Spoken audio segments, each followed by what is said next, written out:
Ладно, как победить Хламидос Элохоидес? Ну, в общем, если взять меч, это моб, который на самом деле не такой сильный, понятно?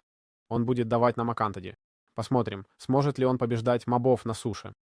И в теории он может ходить по земле и атаковать, но не... Мне это не очень понятно, а? Смотри, он там тонет, так что нет. Вот он тонет. Проверим под водой, враждебны ли они. Ладно, я без брони. И он должен атаковать меня, хочу посмотреть, сколько урона он наносит.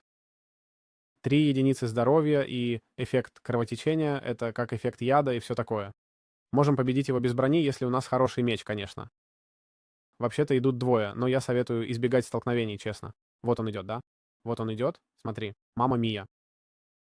Мама Мия. Крепкий моб, а? Крепкий моб. Если на вас нападут несколько, у вас проблемы. Так что да. Он дает акантоди, это очень хорошая еда, плюс дает 10 рыбного филе, можем приготовить и получить еще лучшую сытость и все такое. То есть невероятно.